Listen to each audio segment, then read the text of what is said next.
Okay, so guys, let's talk about the classification of local anesthetics.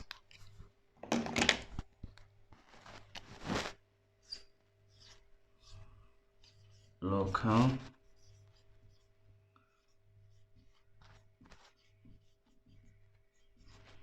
anesthetics. So we talk about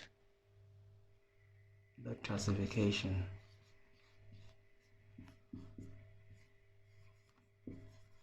How are they classified?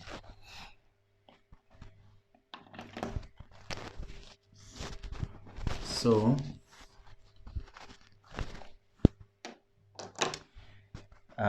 local anesthetics, all of them. Okay, the first thing that we said is that their main mechanism of action is that they block sodium channels. That's the first thing that we said. All of them. And in terms of their structure, they all have two rings.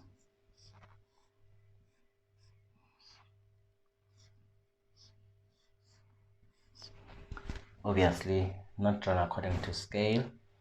So these are two rings. The first ring is the lipophilic ring.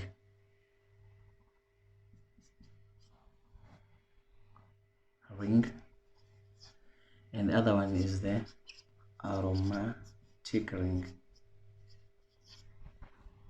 All of them. Now, they are local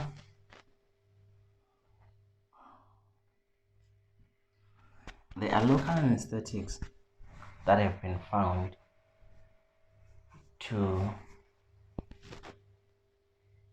be linked.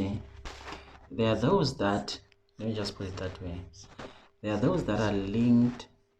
There are two rings.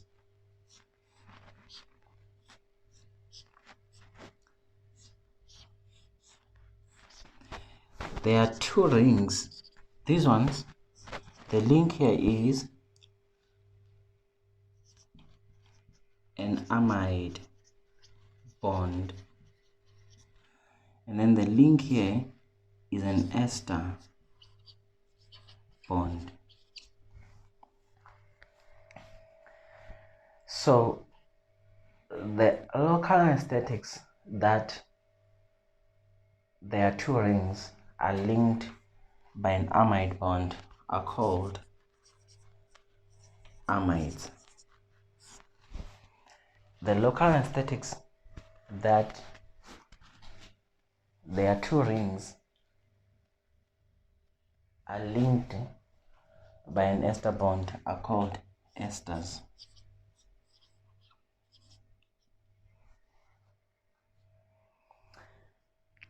Esters include drugs like cocaine, procaine, tetracaine,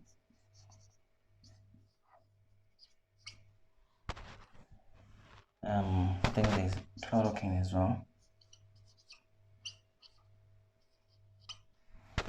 and others. And then the drugs that are called amides are the ones that we use a lot, like lignocaine, bupivacaine,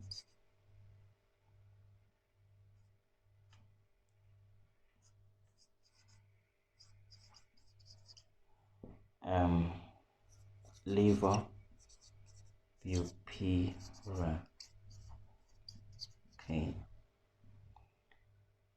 ropivacaine,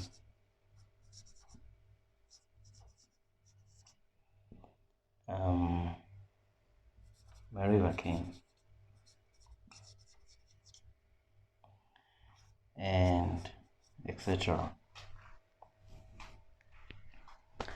This is how you classify local anesthetics.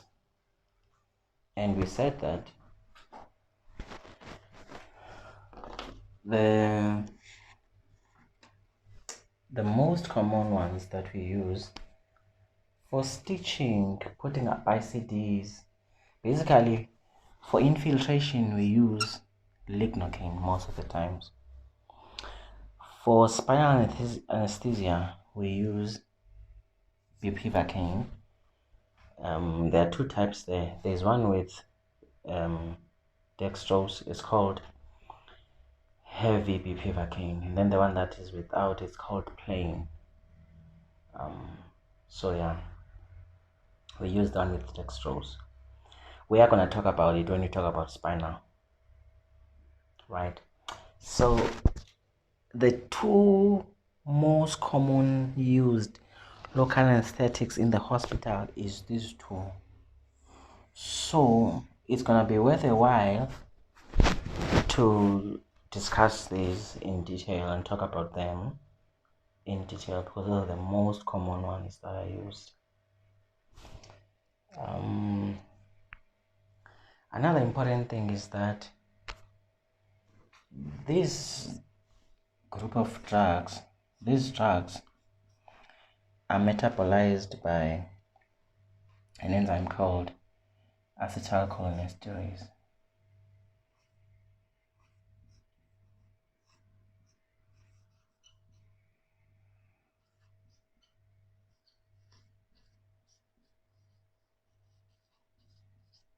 Acetylcholinesterase.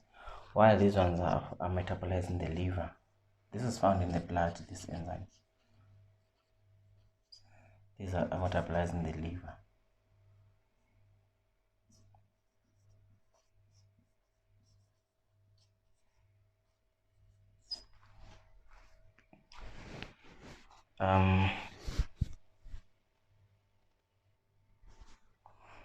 So we said that local anesthetics, they enter inside the bilipid layer through diffusion because of a higher concentration gradient on the outside, and then they enter inside the cell.